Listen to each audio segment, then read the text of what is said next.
This is Josh Smith with Montana Knife Company, and you're listening to the Son of a Blitch podcast.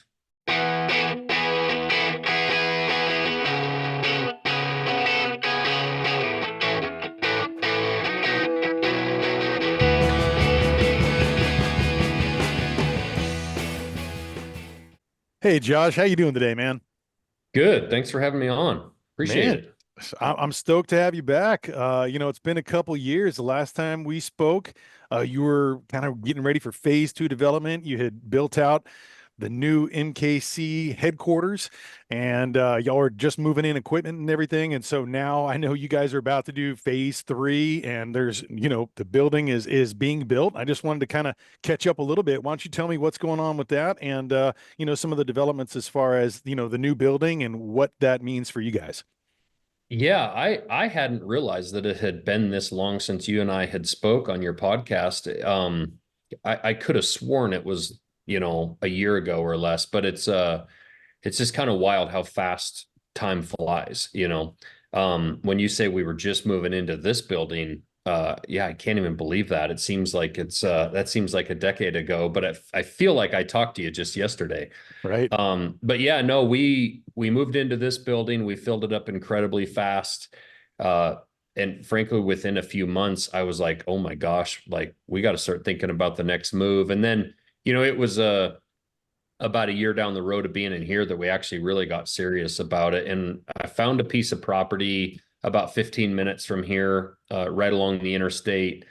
And it took a while, but we got that secured and bought that. And it was the old stockyards property here where they sell cattle or did sell cattle. And we bought that and then started developing kind of the plans for the new building. And actually, we got the concrete poured, at least the foundation for that. And steel started arriving yesterday. So they're unloading steel today, and then Monday they're going to start tipping our building up. So, and it's what, February 1st, or it will be tomorrow, maybe. I don't even know what the date is. Yeah, Anyway, yeah. yeah, so it's just super, super exciting that we're kind of starting to build out that 3.0 phase. But I mean, that's honestly going to take the rest of this year. We're kind of targeting a move-in date around the 1st of December. I'm hopeful it'll go quicker, but also with a lot of these projects, sometimes they don't. So, Sure. Well, yeah. what does the new facility look like? I mean, maybe if you can kind of give, listeners an idea of what you have now and what you're moving into, what kind of, development that looks like. Yeah, the current building we're in is about just shy of 10,000 square feet. It's literally in my backyard. My house is about 150 feet from where I'm sitting. And this building's, it's pretty nice, but it's really just kind of your typical shop. This new facility is actually, more of what you would consider like a typical commercial building. Big steel structure. But we're honestly going to do it nicer than you probably normally would see a knife factory build it. The front third of it is going to be offices and a retail space. So, that's one thing we don't offer here is the ability to walk in and buy something in a store because it is on my home property. So we're going to have a Black Rifle coffee shop in our retail facility. We can give some tours. And then the back 30,000 square feet is all manufacturing. It's going to be big, bright, tall, really nice. And honestly, I'm doing this probably nicer than most companies would do it. But, to be honest, some of these employees might spend the next 20, 30 years of their life in this facility. And I want it to be nice. So like we put air conditioning throughout the whole entire building. And we're just putting some amenities in like a Sorinex gym and some things for our employees that I hope make it, a little bit nicer place to go to work at than your typical manufacturing facility. Yeah. Well, and, I wanted to also address the idea, like, a lot of times when companies are expanding and they're developing, they're looking at outside influences as far as investment wise to be able to help them do that. And you and Brandon, your team kind of decided to double down on your own effort and your own money. And that was a big, big move. And I think it's going to pay off well. And I know you've talked to Kip, some other folks around there who kind of like had that idea of like, hey, keep it in house as much as you can because you can have the most control. And you had a video where you were saying that you told your employees this, your 75, 80 employees, and that they were like kind of nodding. I don't think they fully understood, but you said that there was a time that one of the guys came in like, yeah, they're using tape measures and, measuring stuff out. And you're like, yeah, I told you. If you can kind of talk a little bit about like that Yeah. idea of, I mean, it's a big risk, but big reward. And I don't think it's much of a risk because of the growth and just all around how many people want to support MKC and be a part of it. But I wanted to have you kind of talk a little bit about that and your decision to self-finance in that way. Well, it's funny. You got most of that right, but the part you actually didn't get right is the part with Kip and like with our board. Our board of directors is small, but Uh-huh. very, very experienced, and they advised us not to do it this way. Okay. Okay. They have a lot of experience, and this was kind of an interesting, discussion back and forth. But basically, uh, they understood from building huge businesses before that cash is very, very difficult to come by, and it's really hard to build, and cash becomes a problem, right? And so by going and investing a bunch of cash into a building, you then take away cash from your your possible, purchase of equipment, materials, hiring people. And they said, hey, use other people's mind, take on some investment, go lease a building, which where we're at in Montana, there's no lease space available that could in any way serve what we needed. Maybe bring on an investor, but use someone else's money to build a building. You don't want to own the building, don't want to buy the land. And that's just not honestly the vision that I had. I wanted to build a generational company. If I was building this thing up to sell the entire business, that probably would have been the absolute right move, right? Right. But that wasn't the goal. And so, you know, we kind of looked at it. We found that property, and we decided to kind of go against the board and Mhm. buy the property and build the building ourselves. And now, to your point, yeah, we had to go talk to banks and figure out a way to borrow the money. And we actually found a great bank that really worked with us and helped us make this happen. But it's literally two dudes that had to go sign on the bottom line to borrow $20 million. And it's kind of unheard of. And to be honest, we're very fortunate that we had a bank that believes in us, and they kind of took that risk with us. But to your point, you're right. We had to put basically everything we own, up for collateral. And so they did. They came out one day, an appraiser, and was measuring up my shop, my house, and some of our employees saw that and asked me about it. And I was like, yeah, we're literally putting everything on the line to do this. And so we're really proud of the fact that we were able to get that loan and do all that strictly bootstrapping it like the old school business way. What was your kind of feedback from your employees when they realized that, you're investing in them, the future of this, and kind of that generational idea? And what was their kind of take when they kind of finally understood all that's involved with that? Yeah, I think that, I don't know that it's as much of a verbal thing that they talk about, but I think you can just feel it in the energy and in the culture. Hmm. You can just tell that they're bought in and that they believe what they're doing is important. We also share a lot of customer emails and messages that come into us to try to reiterate that, because if you're making hundreds of knives, it's easy to start to just glaze over. Knife number 65 is just like knife number 70, and you can maybe even tend to want to let your quality go, or it doesn't seem as important or as cool. But we always tell people, like, knife number 65 could be the most important gift that someone has ever given someone. They could, honestly, I just got, and I haven't even had a chance to deal with this yet. I just got a request from someone that knows those three soldiers that were on that helicopter that crashed, out in DC. And this guy just requested that we laser basically their names and ranks on three knives and give it to their families.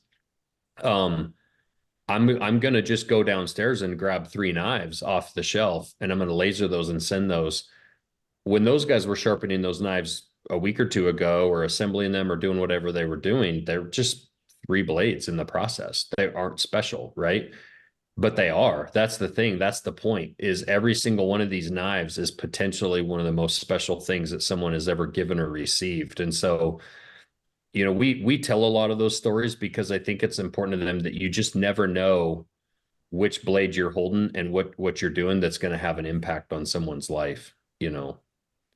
And so they've bought into that, and I think they've seen that. They've seen the way we're building the business, and they know they're a part of it. And we tell them all the time, you guys are a part of something that they're going to write books about someday.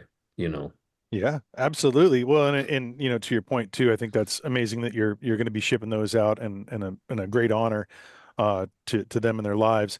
And just to kind of reiterate that idea too, like you had sent, I think you talked about how you found out someone's truck was broken into, a knife was stolen, it was an NKC knife, and you ended up finding out because of, you could look back on the history of your orders, and you ended up shipping out a replacement one to this individual who is Andrew Oliver, who then, if you might be able to kind of thread that story and how that came to be of a whole nother level of development.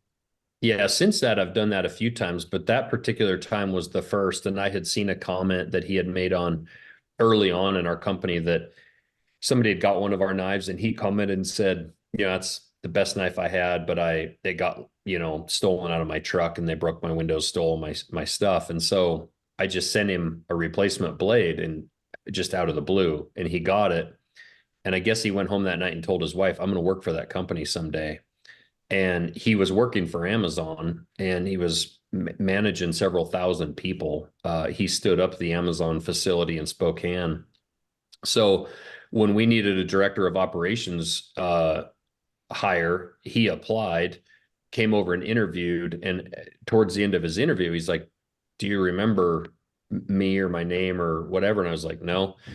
And he told me, yeah, I'm the guy that you sent a knife to, that got broke into my truck and whatnot. I was like, oh, that's cool. And, kind of told us that story. And as it turns out, he's been one of the best hires we've ever made. He's now our director of operations, and very much the reason for our success. So, just kind of cool. Like, you do the right thing, and not, honestly wasn't that big a deal to me. It's just felt like that's the kind of company I want to run. And again, that was in year one of our company.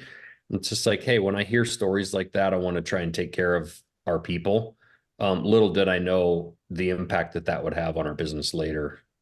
Oh, it's like the ripple, right? You never know what that may, come to be. And I mean, that it kind of brings you to the next thing was the idea that you at one point in time, I guess you and Don Jr. had kind of become friends or associated, in some form or fashion, and you ended up making some knives for President Trump. And I believe that you had done this maybe even before he announced that he was running for 47, or that he was going to, or maybe he had. But if you could tell a little bit of story about exactly the culinary set that you had made, and what you had engraved on there, if you wouldn't mind. And then I want to kick in to hear more about the inauguration and your trip there.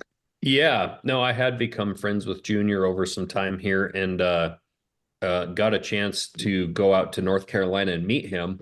And at that point, he was running. But that was, I think that was April of last year. So, very much up in the air as to whether or not he would win.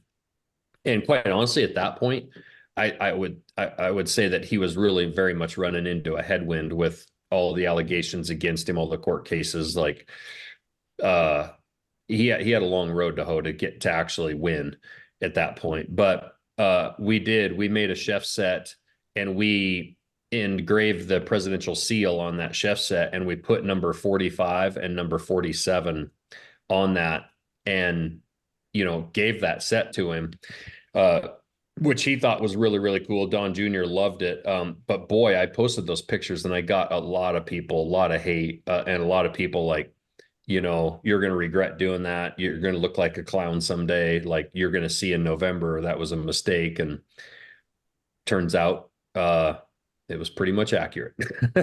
So it's pretty cool. Well, then how did you end up, I guess, through your friendship there, you ended up going to the inauguration. I know you hosted a luncheon, and, I know Don and Tulsi came out there too, but if you can talk about a little bit of that experience. What was that like for you to go there and be a part of that? Yeah, it was amazing. Junior, invited us, and not that we were hanging out with Junior the whole time, just, he invited us out there. We went. He was very gracious to actually invite us to his kickoff dinner on Friday night, which was, um, it was kind of weird. Like it was basically lots of famous, powerful people, and then Josh and Jess. uh, it was out of my element for sure. Pretty much the entire right half of the federal government, all the appointees and billionaires. So that was interesting for sure. It was a really cool experience. But again, saw Tulsi and Junior there and talked to them both a bunch. And Pete Hegseth have become friendly with all those guys. Tulsi, amazing gal. Spent a bunch of time with her now. Got huge hug from her, and we talked for quite a while. And same with Junior, he was awesome. But yeah, we did that, and then we hosted a luncheon on Saturday, and it was really just to celebrate American manufacturing. And to be honest, I thought 20 people might come or something like that, and shit, we ended up having 80 to 100. The restaurant that we hosted it at, that we thought we'd have top end would be 40, was not very happy with us. We had people standing out in the hallway trying to get in, and then when Trump Jr. came in, it created quite a stir. So, but it was just really cool. We had 4 U.S. senators there, and then just a bunch of regular people. I mean, ranchers from Montana, people that were actually just out there attending, some media folks, George St. Pierre, some UFC fighters, Secret Service guys were there. That's the cool thing about knives, is it cuts across so many people and categories. No pun intended, I guess. It's just cool because you can just be a rancher in Eastern Montana, or you can be the most famous whoever in the world, and everyone uses a knife almost every single day, which is really cool. Well, And then the inauguration was cool. I mean, it was kind of unfortunate that it got moved inside. They said it was for weather, but it was chilly for sure. I mean, it was cold, but it was 100% about security. There was no doubt. And I actually kind of knew that from some of my sources, that was absolutely about security, which was the right move. But we actually got to see the president's motorcade drive right by us, him and then JD, when they actually came into the White House for the first time. And it was totally random. We were just out walking around, and that was pretty wild experience. So, yeah, just a neat time. And the balls were cool. We went to the commander-in-chief ball, saw, President Trump come out and speak there with JD. So that was really cool too. I was curious about when you presented him his knives, because I know, Joe talked about the time when he came in and, he was in the studio and he's like, yeah, the Secret Service is like, we got to take these axes away, and the Jack Carr, the Winkler Tomahawks and stuff. But I was kind of curious, is like, how do you present, a president a set of knives? How does that work? It was funny. I walk up to the hotel, and, walk up, the Secret Service people are standing out there, and I'm like, hey, I have a chef set. I have weapons on me, and I need to get them in there. And of course, they start calling around, and I had some contacts in Secret Service that kind of knew it was coming, but those people didn't. And so, kind of, they start communicating through each other, and they figure it out, and they get me in there, and they walk me into a back room. They had me put those knives out on a table. And I actually left that room, and then President Trump ended up coming in there a little bit later with the Secret Service guys, and they gave them to him. And then when I met him about a half hour later, he had seen him and thanked me for him and stuff. So I didn't personally hand them to him. Sure. And I don't think that was necessarily a security thing. It was when I was in there initially, he wasn't even there yet. And so it was just a logistics thing. But I've been to other events with Trump Jr. with Secret Service where I've just brought the knives in back behind. They've just escorted me in, and I'm the only guy with, weapons in there other than Secret Service. So I was also the only kid in school that was allowed to bring knives to school to show my teachers. So. Right. Well, you sold your first two, I think, to your teachers, right? They were like the beginning of the journey, weren't they? Exactly. Yeah, exactly. And then all through junior high and high school, I would finish knives and bring them in, show my shop teacher, show the principal, and then I would store them in the principal's office and then take them back home on the bus. So. Yeah, it's kind of cool. Well, and for those who want to know a little bit about that journey, you can check out the podcast. I'll have show notes. The first time we sat down, kind of give a little bit of genesis of your story and whatnot. Yeah. And speaking of, knives and special, stuff that you're putting together, you've done a lot of collaboration since we've spoke since. I mean, with a lot of different companies.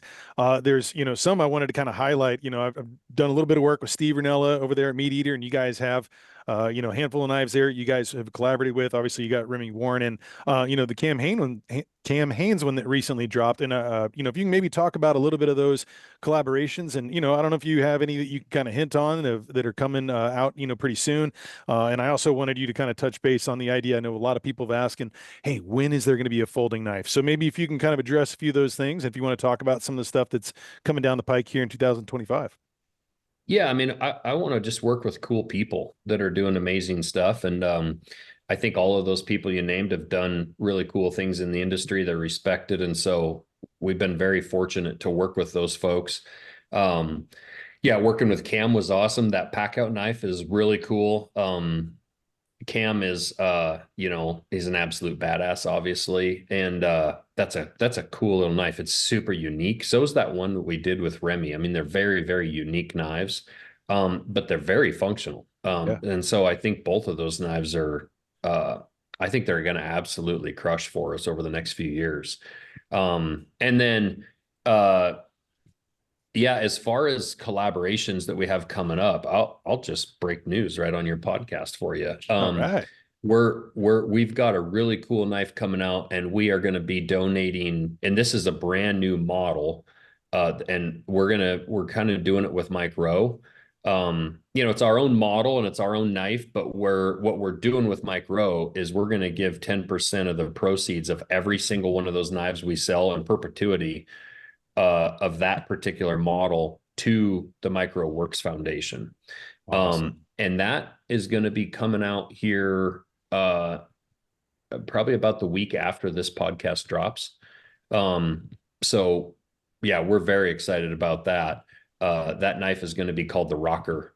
And so it's kind of a blue collar knife, and it's less around hunting and more around just people who go out and work with their hands for a living and need a good solid little working knife, little belt knife. So that's a collaboration that I'm actually really excited about, because that's going to help send kids to quote unquote college, but actually like help them in the trades, help them with getting apprenticeships, maybe going to line school, welding school, plumbing, a plumbing apprenticeship. Mike is really big on like, how do we help kids that aren't maybe cut out to go to 4 years of college to get a business degree? They want to graduate high school and go work with their hands. And there's nothing to be ashamed about that. In fact, frankly, that's why I'm sitting here today. I flunked out of college basically in a year, but duck hunted my way right out of college. And it was just, my heart wasn't into it. It wasn't the right thing for me. Went back and worked in my parents' excavation business. Later in life, ended up with an apprenticeship, to become a journeyman lineman. And I passed through that and became a lineman. I was an apprentice knife maker. And I actually thought for a while I was going to be an apprentice welder, so much so that I bought a pipeline welder and started practicing welding in my shop before I got my lineman job.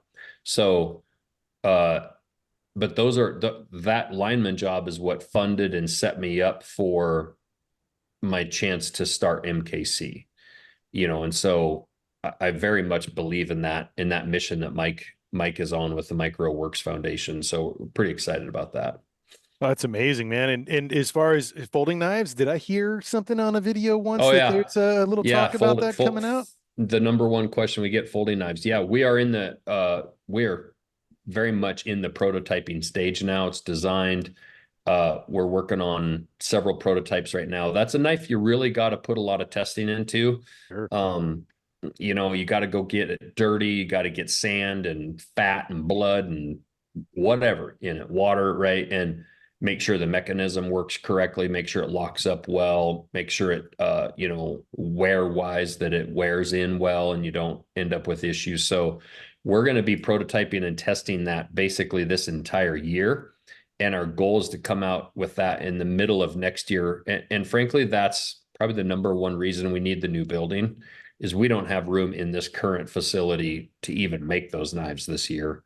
Um, uh, so that square footage that we have coming up in that new facility is going to allow that folding knife to become a reality. Man, I'm excited about that. And there's one other one the name escapes me, but it was the one that's kind of like for ranch hands, right? That just dropped, I guess, in December. What's the name of that one? It's that you guys had come out? Um, which the stockyard knife. Yeah, Stockyard. Thank you. I was thrown off for a second. Yeah. I was thinking about our rocker knife and I Yeah, was yeah. like, no, we haven't come out with that yet. No, the stockyard knife is a knife that without really much of a tip on it. And I did that because there's a lot of people, especially during branding season in the spring and you're castrating calves, you're using a knife in that process. And if a calf kicks or something happens, you can stab them with a regular knife.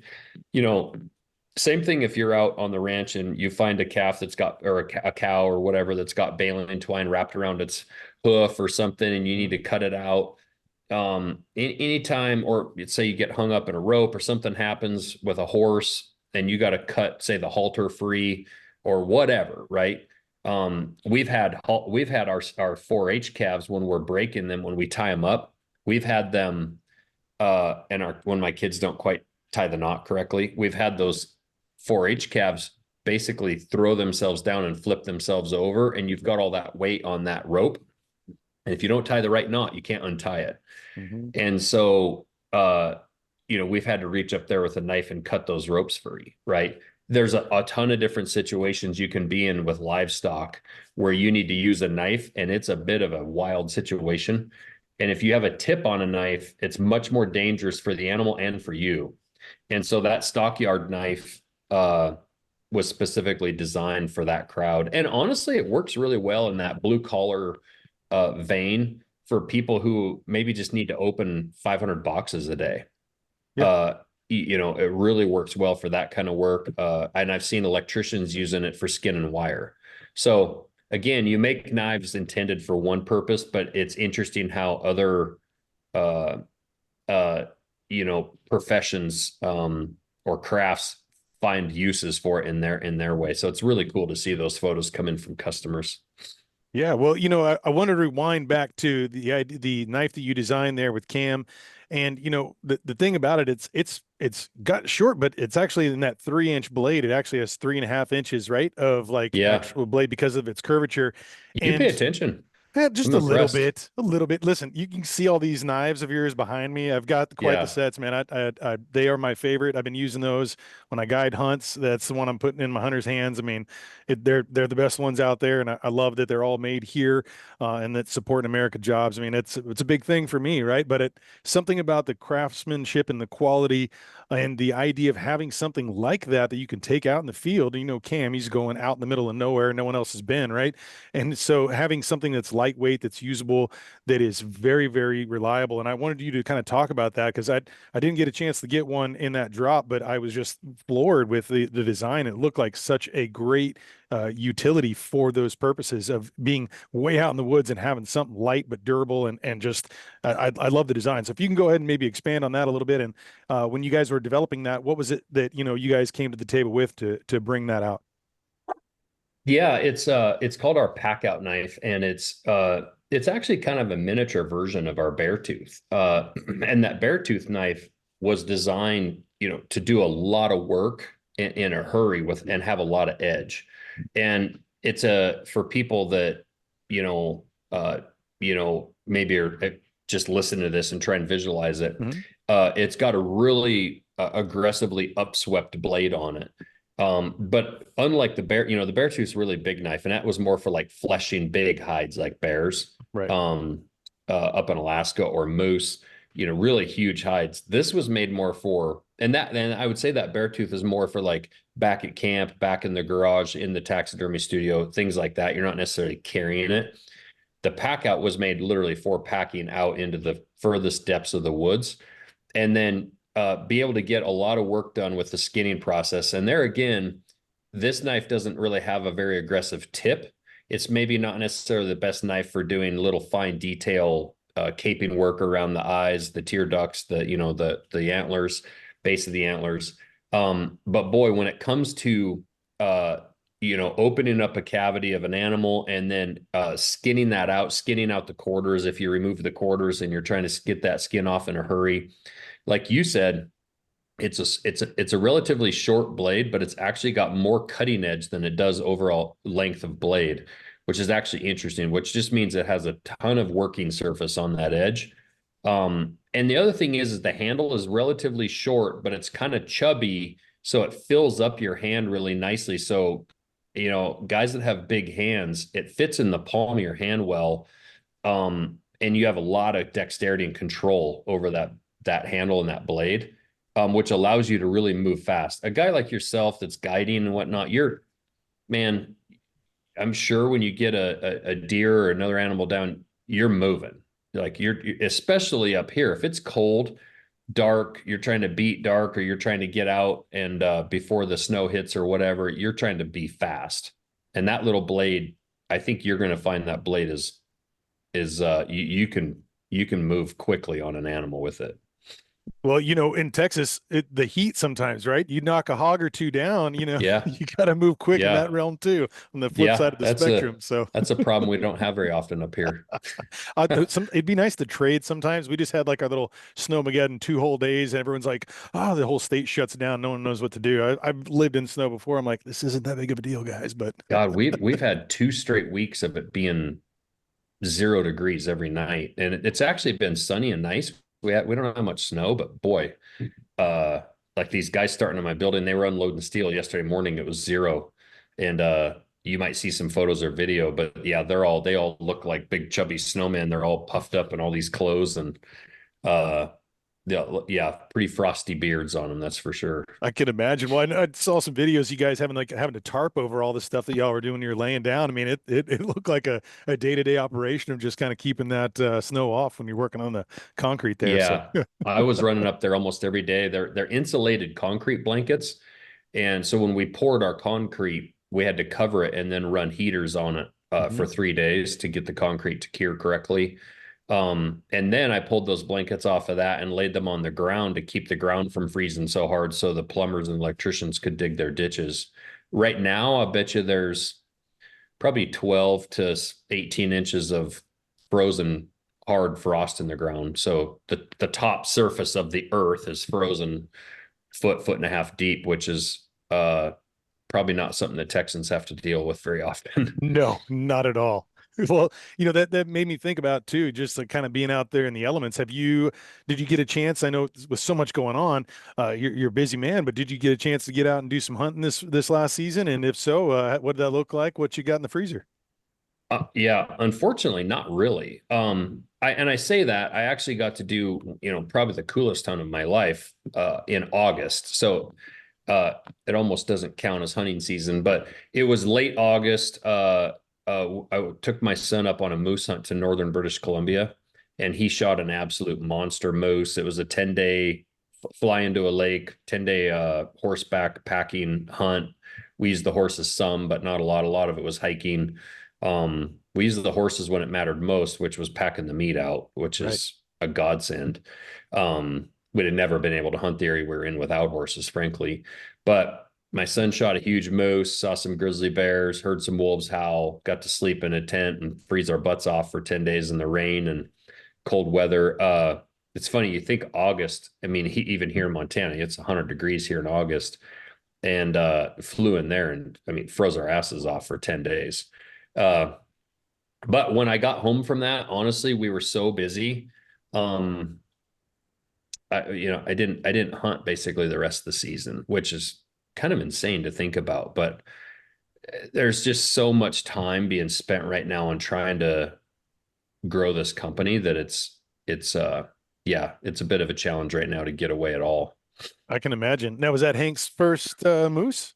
Yeah. Oh, Yeah, that's awesome. for sure. What an Yeah. experience, man. Yeah. He made a 644-yard shot and absolutely dropped it in its tracks. Wow. What was he using? 28 Nosler. Okay. Yeah. Yeah. And absolutely, it's the coolest video. And the fact I actually just watched the film, my camera guy just finished editing it 2 days ago.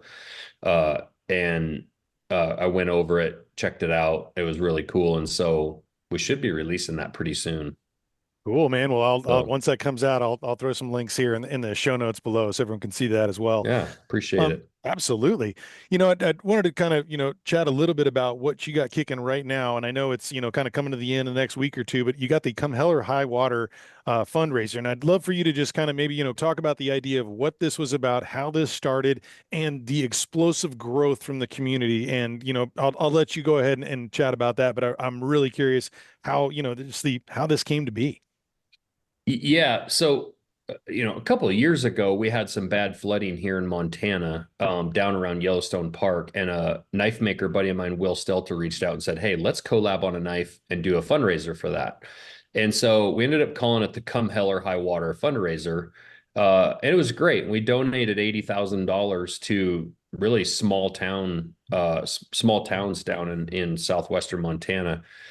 Uh, and so we hadn't done anything since. And then the North Carolina floods happened from Hurricane Helene, and uh, a little bit later in the fall, Chase Rice reached out to me. He's like, "Hey, I'm going on this elk hunt in Montana. If I shoot this elk, will you make a knife or two, and let's do a fundraiser for North Carolina?" And I was like, "Sure, no problem." So he did. He came. He did get an elk. He sent me the elk antlers. I started working on the knife. Actually had one of the knives done, and we were getting ready to launch kind of like this fundraiser for that.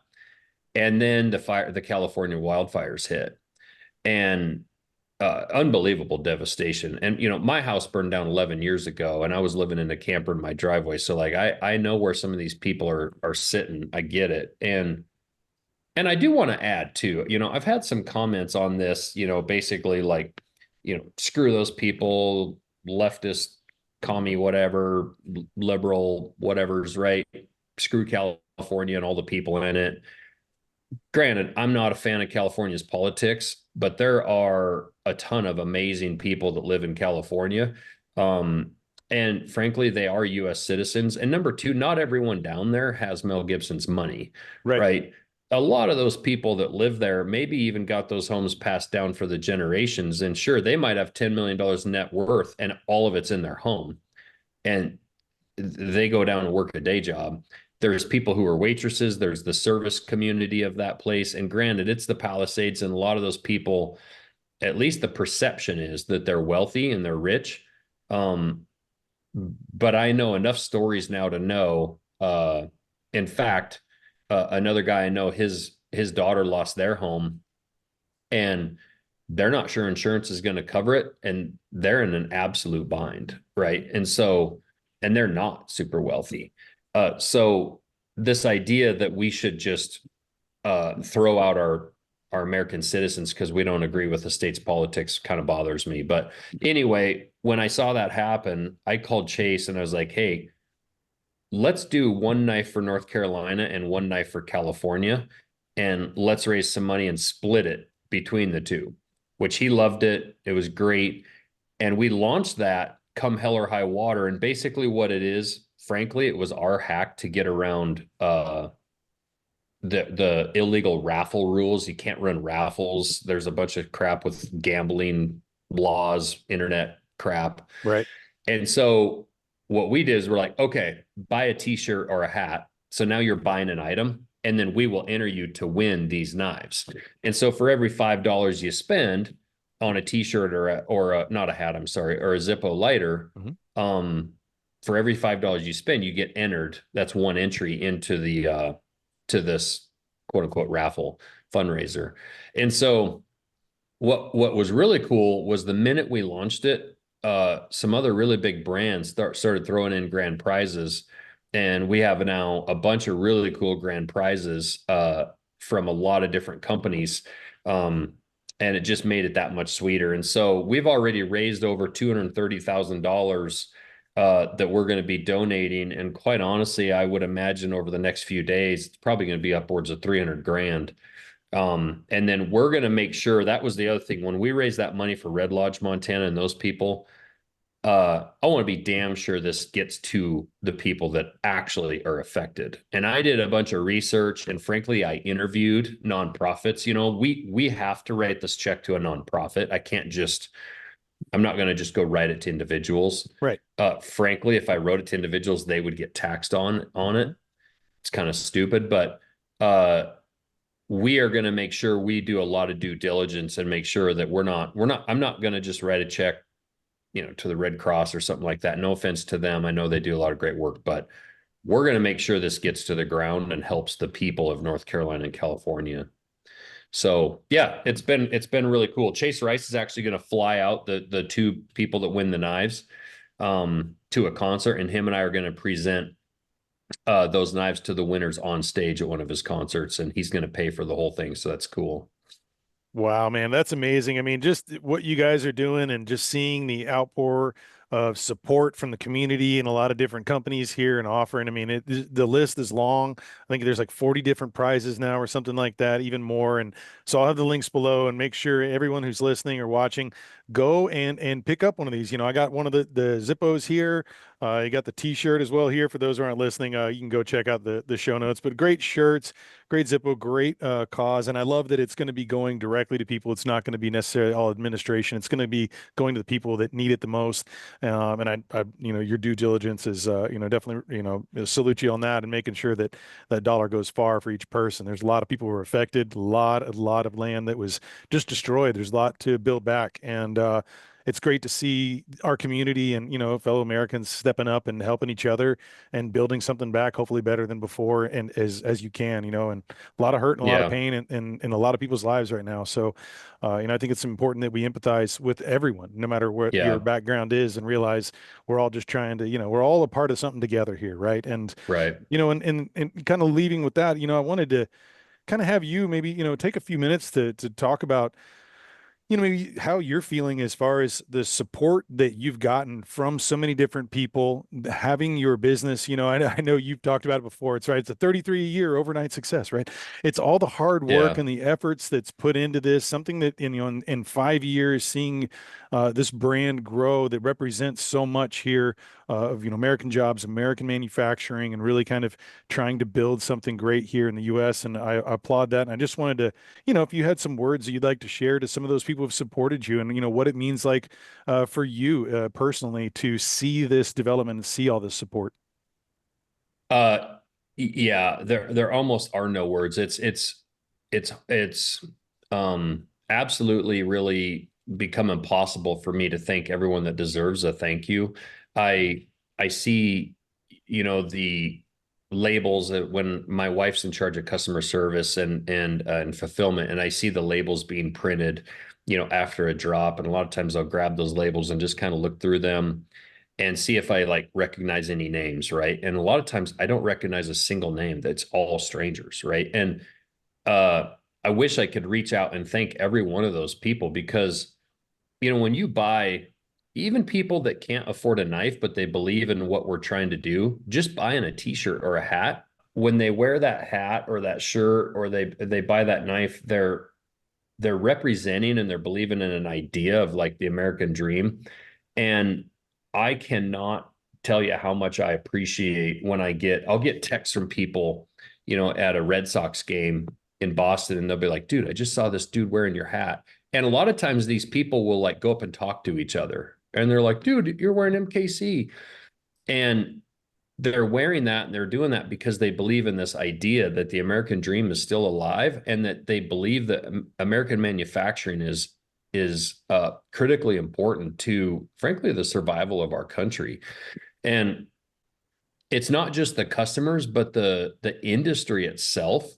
Uh, the whether it's Seekins or Stone Glacier or Sig or Leupold, Sorinex, and I Black Rifle Coffee. I could just go down the list of literally 150 brands that have in one way or another been accepting of us and helped us grow.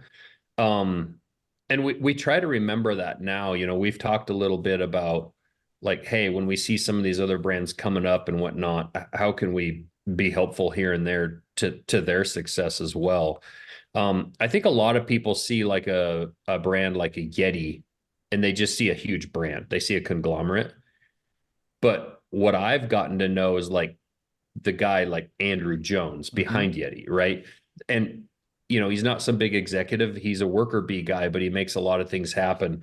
I get to meet the humans behind these huge brands, and you start to realize that these huge brands, like a Seekins Precision, there's a Maddie and a Danny Nelson behind it. And there's Glenn Seekins, that's the CEO that's doing what I'm trying to do with MKC, and he's literally grinding every day to try to build his gun company.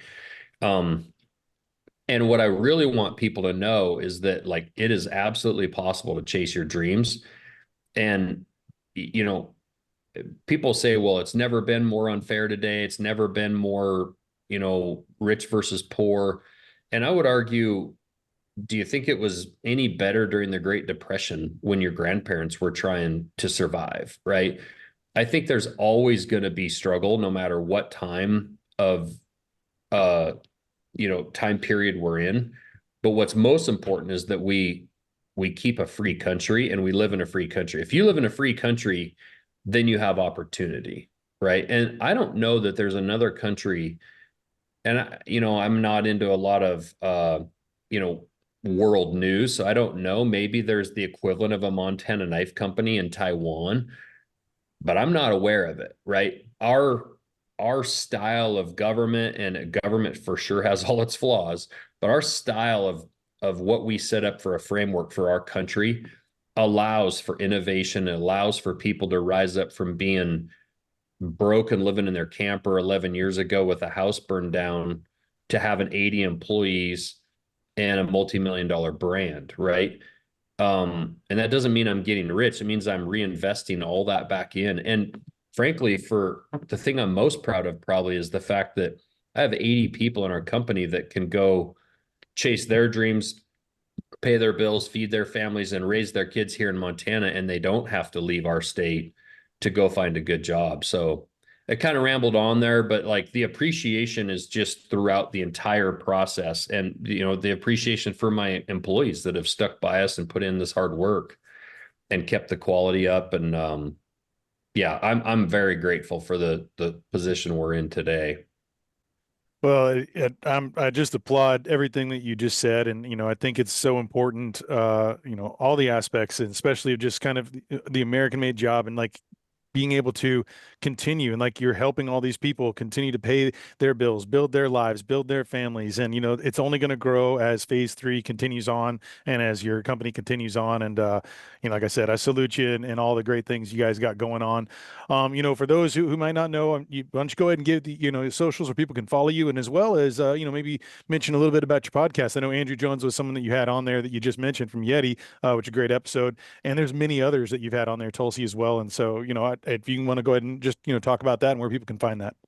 I appreciate it. As far as finding us, MontanaKnifeCompany.com or our Montana Knife Company Instagram page. We finally got our Montana Knife Company Instagram page verified about a week ago Nice. and got the blue check mark. And that might not seem like a big deal, but you go search Montana Knife Company on Instagram a month ago, and there was dozens of fake pages. And Yeah. so, and they were scamming people, which really pissed me off. Mhm. Because people believed they were winning things from us. And yeah, it was very frustrating.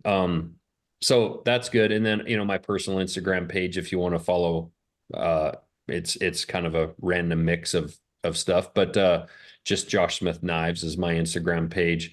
Um, I haven't recorded a podcast in several weeks now. I'm actually looking at kind of revamping it just a little bit. We were going to maybe pull it out of, it was on our Montana Knife Company YouTube, and it felt like it was getting swallowed up a little bit by all the content that we put out on the Montana Knife Company page. So I'm actually trying to figure out what to do and how to do that. But because I do love doing the podcast, it's called the Josh Smith Show. Uh, and I have it a bunch of really great guests. There's just amazing Yeah. people, and you can still find all those. I need to get to recording more episodes, but I'm actually currently trying to figure out if I'm going to keep the name, and then if I'm going to start like its own YouTube page and kind of run it as its own thing versus it kind of being swallowed up in that MKC proper YouTube. So that, yeah, just internal struggles of trying to figure out how to grow and what the right move is, you know.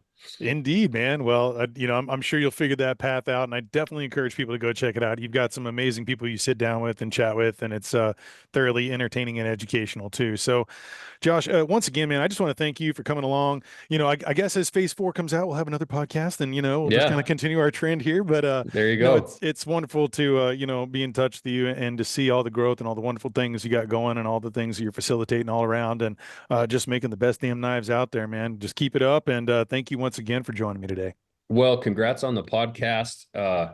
Congrats on the maps business, and man, I appreciate your support. I love all the stuff behind you. It's super, super cool.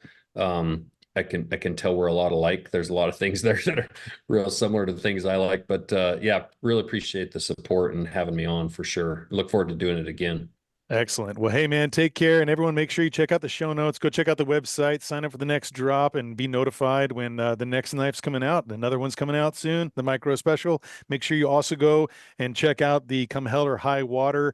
Go ahead and get your purchases in there. Remember, that's going to end soon. So as this drops, you maybe got a week or two. We'll see what it is, but make sure you sign up for that and go help out with that fundraiser. Thanks again, Josh. We'll talk soon. Today, we're taking a closer look at the GeoVid Pro and Pro AB Plus binocular. Both models deliver Leica's signature premium optics, precise mechanics, powerful processors, atmospheric sensors, and advanced laser technology. Their range targets as close as 10 yards and out to an incredible 3,200 yards. The GeoVid Pro is equipped with Applied Ballistics Ultralight, giving you elevation and wind corrections up to 875 yards. The binocular also allows you to store 5 custom ballistic profiles in the Leica Ballistic app. The Pro AB Plus is powered by Applied Ballistics Elite. It also features Leica's exclusive use of the shot probability analysis tool, allowing you to confidently take long-distance shots with precision. The Leica GeoVid Pro and Pro AB Plus binocular, where precision optics meet advanced ballistic technology. Discover the difference today at your authorized Leica dealer.